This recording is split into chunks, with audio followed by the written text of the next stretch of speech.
like the second value compared to the first value. So if it's increasing, the second one's going to be greater. If it's a decreasing, if it's a decay, it's going to be smaller. So that's why our ratio is a fraction instead of a whole number here. Right? And then they asked questions, how you know that the size is decreasing? Well, because the population is decreasing. Right? What's the ratio? 3.5 or 0.6, right? Or 3 to 5, 0.6. And then how did you guys do with coming up with the function? That's what we did. Yeah. You guys didn't get to this part? So remember, we have this B right here is this section right here. So I do 1 minus, and I'm taking away 0.6 because it's decreasing at that rate. If the beetle population all of a sudden was making a comeback and it was increasing, well, then that would be plus 0.6 or whatever the ratio was, right? And so then I have this 0.4, which is the B. Multiply that, or do this to the 5.5 times 400,000, and that's how many beetles are left. That's kind of sad. I feel like this could relate to maybe like the bee population. There's like a bee situation happening. Poor bees.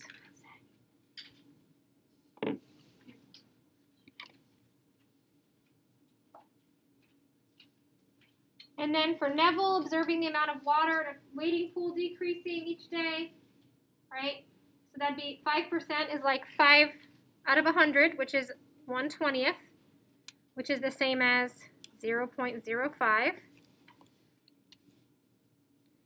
And it's decreasing, so I subtracted it from the 100% that it started out with.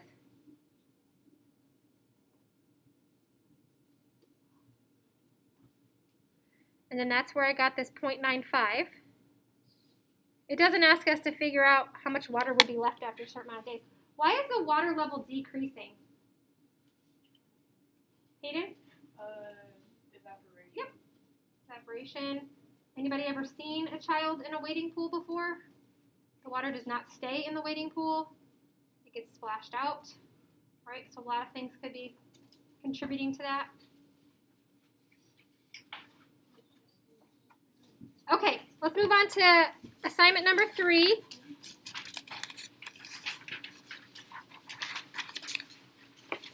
Mrs. Marks, can I put these blinds a little bit? Like, not all the way, but like a Sure. little bit down? Sure, whatever is going to make it better for you with the sunlight. Was that enough? Are you sure? Oh, well, it's not on my eye. Like, it's fine if it's on me. It was in my eye. Yeah, that's not ideal. Okay, so now we've got some tables, right? And I am going to show you guys how to do these on a calculator. But I'm going to show you like most of the math already done. So what they just want us to do is graph the function. And it says do not use a graphing calculator. So this one you'd have to come up with the values yourself. So we're going to always use -1, 0, 1, and 2. Remember, those are the go-tos. If there were 5 spots, we would have -2, -1, 0, 1, and 2. And then you just put that in for x. So if you had 2 to the -1 power, does anybody remember what that's going to turn into? Think about your exponent rules. Anything to the negative power? Kike? 2 over 1. Not quite. Oh, it's 1 over 2. 1 over 2. Yep. So if I, in my calculator, if I do 2 to the -1, I get a half, right? So it's going to be 1/2. It's a positive value. That's because we flipped it. Anything to the 0 power is 1. And then we fill in the rest, right? So now I'm going to graph these. -1, 1/2, 0, 1, 1, 2, 2, 4. So you can see how it's increasing.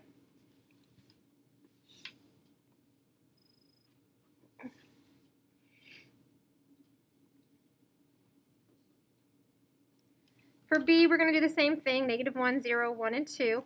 Just as a reminder, look up here. Okay, so what is Negative 4 squared. 16. What is the negative of 4 squared? Negative 16. Okay, when it's on the outside, it's with the answer. Right? Everybody understand that? Yeah. But if it's on the inside, what if this was negative 4 to the third power? What would my answer be?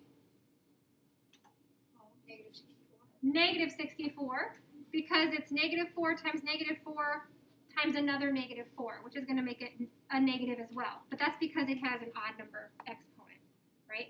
So the reason I want you guys to pay attention to this, if you look at the function for b, we have the negative on the outside, right? So that should tell you something about each of these y values. They're all going to be negative. So if I have 3 to the negative 1, I'm going to get 1/3, but I'm going to make it negative because this negative is on the outside. Right? 3 to the 0 power is 1, but it's going to be negative. 3 to the first power is 3, but it's going to be negative. Do you guys like this game? It's kind of fun, right? Okay, so go ahead and let's plot these.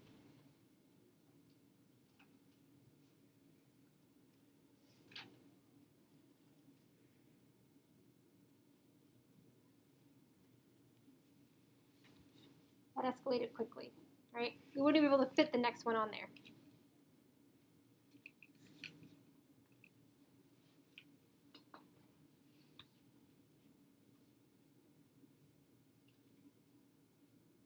Okay, let's go on to the next two problems here. I'm going to use -1, 0, 1, 2, and we're actually going to extend this a little bit. Just 2 more rows. Just for effect, for shock. This, of course, will be 3 and then 4. So I'm going to do the exact same thing I was doing here, but then I have to multiply it times 1/2 after I get that. So we know that 2 to the negative 1 is 1/2. What's half of 1/2? 1/4. 2 to the 0 power is 1. What's half of 1? 1/2. What's half of 2? 1. What's half of 4? 2. What's half of 8? 4. Half of 16? 8. So when we graph this,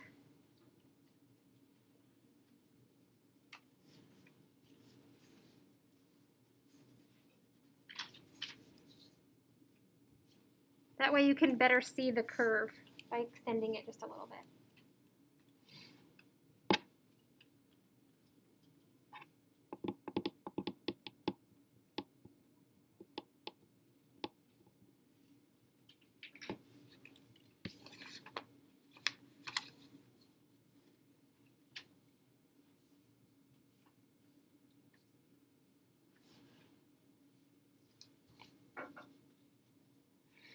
All right, and for this next one, we're also going to extend it, but only 1 row.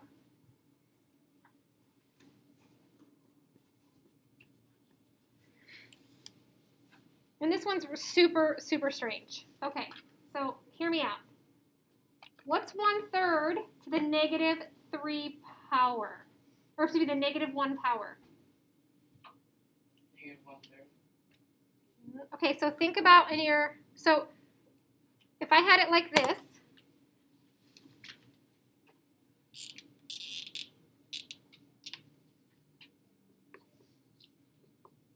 Oh, 3. it would be 3. But it has that negative on that, times -3, right? So what's it going to be? -9, right? Because it has the -3 on the outside. You guys see that on your paper? It has the -3 there, right? So we flip this to make it positive, right? We do the reciprocal, opposite reciprocal. And then we have to multiply it times -3, so we get -9.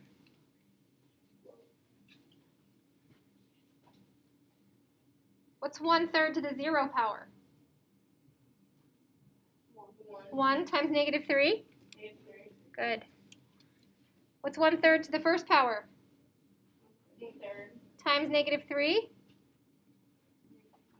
-1. 1/3 to the second power?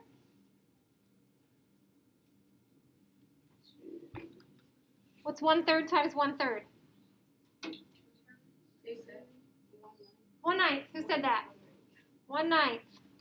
And then times -3?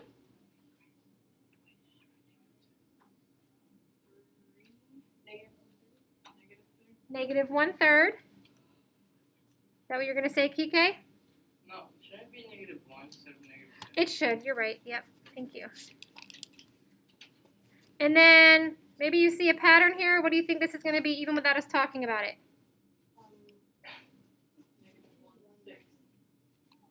9. Right? Because we had -9, -3, -1, -1/3, -1/9. This next one would be -1/27, and so on. Something like this can be on the test? Yeah. Similar. Maybe not that difficult, but similar. So let's graph this.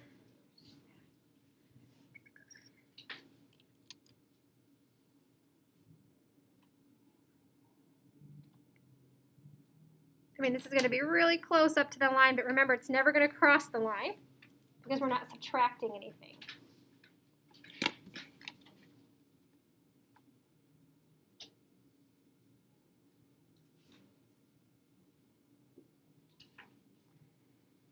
Okay, the next question says, which of the functions in item 9, I think I should say item 1, so cross that out and put a 1, represents exponential growth, which represent exponential decay.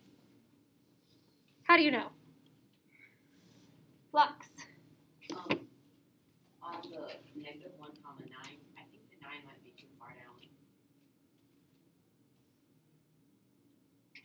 Yes. Thank you. I just assumed that this was 10. It's not. Is that better? Yeah. Thank you very much. How do we know it's growth or decay? How do we know? Addison? If it's like inclining or if it's like declining. So when you look at the graph, this is growth, right? This is decay. This is growth. This is actually growth, but it looks like it's because it's under here, but it's actually getting closer and closer to positive values, which seems strange. So it depends on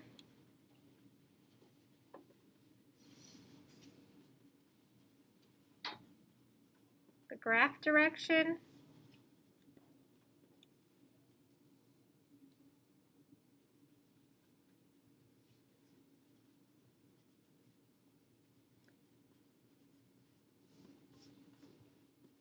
And the negatives, right? So like we have a negative for B, that's the decay. You can see how that's going down.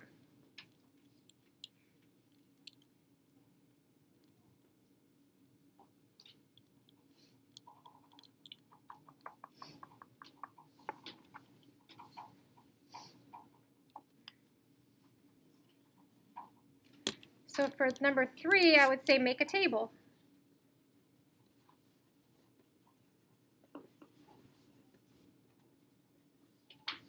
Right? If you make a table of values and you look at the y values, are they increasing or are they decreasing? If they're increasing, it's growth. If they're decreasing, it's decay.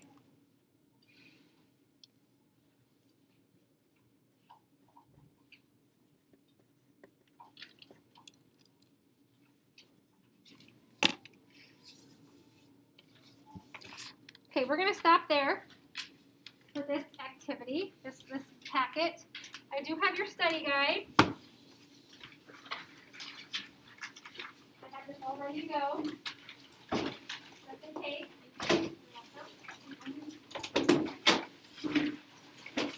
Don't think you can put this away. I'm going to use this as a resource when we just finished.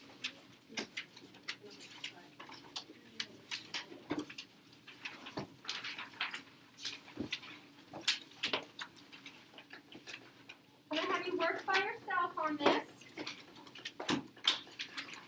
I will post a PDF of the to check. And then tomorrow, we'll start out by seeing if there's any questions for the group. Go to the group. Sure. And then you'll take your quiz with your study guide. Does that sound good? Is that a good compromise? Yeah. Awesome.